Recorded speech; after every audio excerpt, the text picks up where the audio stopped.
Okay, today I'm going to be talking about PRP, so it's platelet rich plasma. And I'll talk a little bit about the topical and a little bit about the injectable. I'm gonna try and make this quick because Instagram's not showing my stuff to a lot of people. So I'm trying to make a shorter video, but give you lots of data in it, okay? As far as the topical, there was a randomized controlled trial with 59 people. There was also a systemic review, and the trial showed that it did increase wound healing, the topical, okay? A modest amount, but it did increase it to some degree. The randomized controlled trial, the systemic review, what it showed primarily was it was helpful for diabetic ulcers and a number of other types of ulcers. Again, the improvement was modest, but there was still some improvement with that. Those are both topical, okay?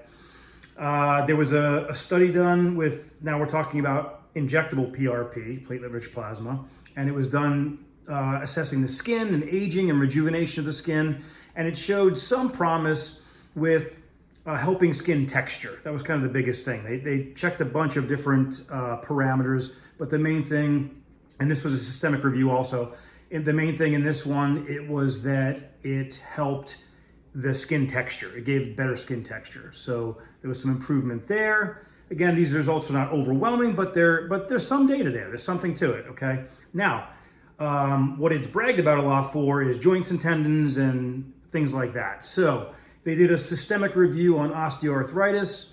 There were 29 papers reviewed, 26 were on knee, and 3 were the hip. 1 on the knee, 1 on the hip showed no changes. But overall, it showed with early osteoarthritis, it showed that it decreases pain and it also increases function. However, those results were temporary. So they're short-term results for pain relief and increased function. And it's only in early arthritis. In advanced stages of arthritis, the ones that were reviewed, there was no benefit whatsoever. So there was that, okay? So lots of limitations that we're seeing here. I think it's bragged about more than the effect that you actually get from it. Now, what else? I have to look at some notes here because I took so many notes. Soft tissue. So they looked at one with looking at Achilles tendinopathy, okay? That was actually a meta-analysis, and they found no change in pain, no change in function, and no increase in healing.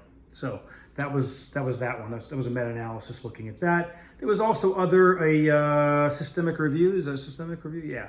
Oh, actually, the soft tissue, they did a systemic review looking at these things, and what they're seeing is that there's lots of anecdotal data for human, there's lots of animal data, but there's not really lots of human data for soft tissue healing and all these healing factors that are supposed to increase to cause the healing of all these tissues. So the soft tissue one, we're not really getting that, at least from research.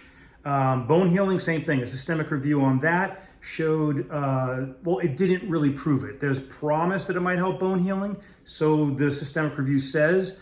However, it also notes that there's low quality studies and something called heterogeneity, which means there's lots of variability amongst the studies that they're looking at. So better studies need to be done with more consistency.